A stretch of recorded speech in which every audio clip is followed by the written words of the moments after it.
Hello বন্ধুরা, চলে এসেছি একটা অন্যরকম ভিডিও নিয়ে। তোমরা সবাই শুনেছো বিয়ে বাড়ি হোক, পুজো বাড়িতে হোক, শ্রী বানাতে হয়। এটা একটা শুভ কাজ। তো এখানে মা আমাকে দাদার বিয়েতে দায়িত্ব দিয়েছে শ্রী বানানোর। তো ভিডিওটা একটু দেরি করে দিলাম। এখানে আমি 500 গ্রাম চালের গুঁড়োর সাথে কিছুটা ঘি আর একটা পাকা কলা দিয়ে আর জল দিয়ে ভালো করে আমি চালের গুঁড়োটা মেখে নেব। মেখে এখানে আমি 4 ভাগে ভাগ করে নেব। তো যে কোনো শুভ কাজে শ্রী বানাতে হয়, সেটা খুব ভালো কাজ। তো আমাকে দায়িত্ব দিয়েছে। তো দেখো, আমি একটা ভাগের মধ্যে কিছুটা গুঁড়ো হলুদ দিয়ে এটাকে আমি হলুদ কালার করে নেব। তো হলুদ কালার হয়ে গেছে। তো এটা কমপ্লিট হয়ে গেছে। তবে আমি আরেকখানা ডোতে আমি লাল কালার করে নেব, সেটা হচ্ছে আলতা দিয়ে আমি লাল করে নেব। তো শ্রী বানাতে গেলে শুদ্ধভাবে শুদ্ধ বস্ত্র পরে তো শুদ্ধভাবে করতে হবে। তো আলতা দিয়ে করা হয়ে গেছে, তাই সবুজ কালার করবো বলে এখানে একটা সবুজ কালারে আমি ফেব্রিক নিয়ে নিয়েছি। তো এই সবুজ কালারটা করবো বলে নিয়ে নিয়েছি। দেখো, এখানে সাদা কিছুটা রেখেছি আর এই 3টে ভাগে ভাগ করে নিয়েছি।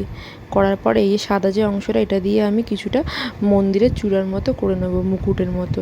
এভাবে করে তবে লাল যেটা করেছিলাম সেটা দিয়ে এরকম হাত দিয়ে ঘষে ঘষে ঘষে ঘষে আমি এটা ডিজাইন করে নেব। পুরোপুরি আমি এটা মন থেকে ডিজাইনটা করেছিলাম। তো মনে আমার যা আসছিল সেটাই আমি চিন্তা ভাবনা করে সেইভাবে আমি সাজিয়েছি।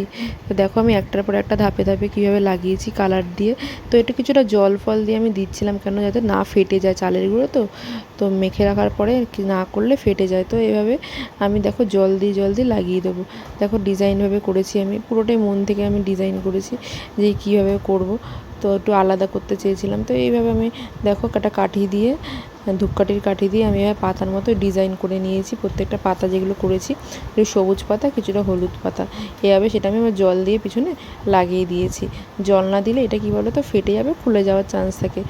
আর কলা দেওয়াতে, কলা দিয়ে মেখেছি তা যেহেতু ফাটবে না, কলা দিয়ে মাখলে আর ঘি দিয়ে মাখলে এটা খুব ভালো থাকবে।